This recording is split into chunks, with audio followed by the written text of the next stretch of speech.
Hi, my name is Asli. Studying at university can be hectic at times, and making sure you plan your time will make life so much easier. And in this video, I'll be giving you my top 7 tips for managing your time during your studies. Firstly, it's important to have a designated study space. It's easy to blur the lines between your social space and your study space. You can easily just open up your laptop with a TV on in the background in your bed, but you really have to ask yourself, is this really the most effective way of studying? If you have a desk in your room that's only used for studying, your mindset will change when you're in this particular study area, and other distractions may become less apparent. When you do have a designated study space, try to make sure it's less decluttered, and if you can, make sure the desk is in a position with natural light. Also, leave your phone elsewhere to try and clear your headspace. My second tip is that you prioritize your work. You'll have different modules to complete with a variety of different deadlines, so it's important that you map everything out and know what work you need to start on first. I would definitely recommend a to-do list so you can see everything in front of you. This doesn't have to be on a bit of scrap paper, it can be on a whiteboard, on the wall, or even on your phone. Make sure you put the most important tasks at the top. It doesn't take much time to switch back and forth between pieces of work, meaning that it can sometimes get confusing. Also, you need to remember to be realistic. There's only so much work you can do in one day before you either lower the quality of it or you don't take as much in. Also, remember to take regular breaks and get some fresh air. Number 3 is working out your most optimum study method. Everyone is different and only you know what's best for you. It's important to speak to your family and friends and see what they do and see if there's any little pointers they can give you. We all work differently, and what's best for you might not be best for a friend or a family member. I would consider these methods. Pomodoro. This is a time management method in which you would manage your time in 25-minute intervals. This is a great technique if you often get distracted or your study sessions easily get derailed. Here's how to do it. You pick a task, you set a 25-minute timer and work on this task until the time is up. Then you take a 5-minute break. Then every 4 Pomodoros, you take a 15 to 30-minute break. There is also the lightner system. This is about using flashcards and prioritizing them. You can have 3 boxes and each one determines how much you will study that particular thing.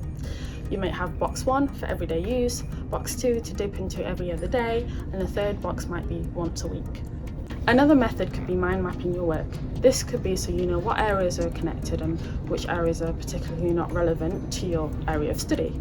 There are many other methods online, so please have a look and see what's best for you. It's easy to get caught up on the workload and only think about the present. Tip 4. Think about the long-term goal and why you're doing this work. Having a degree at the end of this will be a great feeling and also a relief, I'm sure. If you have a dream job in mind, think about that. Everyone has their own reasons for doing a degree. Remember yours and don't lose sight of it. My 5th tip is to make sure you look after yourself. We can all be guilty of not doing so, and sometimes we need to realise that when we need to seek help. There's nothing wrong with asking for assistance if you're confused.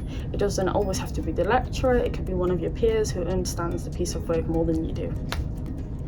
Also, you may have busy periods, but it's important to remember that you do have a social life. Make sure you make plans, even if it's just going to a friend's place. It's really good to wind down and allow yourself to have a rest. Make sure you get plenty of air and take breaks.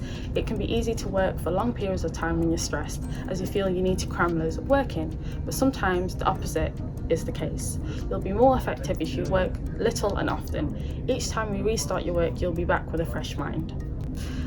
Number 6, make sure you create a schedule so you can clearly break down your week. I'm not just talking about university work, but this can also include part-time work and your social life. There are many ways that you can do this. Potentially the easiest way would be to use your phone calendar.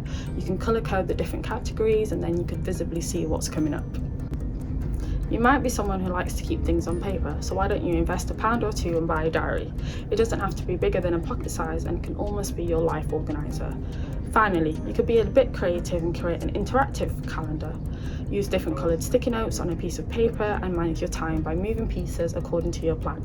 My final tip is that you must remember to reward yourself. All rewards don't have the same value, so make sure you're honest with yourself and go through the motions. For example, finishing your last assignment of the year will warrant a bigger reward than you just completing some reading for a lecture or a seminar. We can sometimes get caught up on certain pieces of work and forget to reflect afterwards sometimes. Rewarding yourself will ensure that you'll be able to look back and realise the work that you have completed.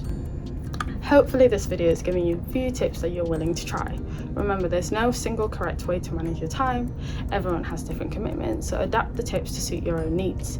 If you have any additional questions, please reach out to the SHU Progress team where we can answer them or direct you to the right information. And good luck with your studies.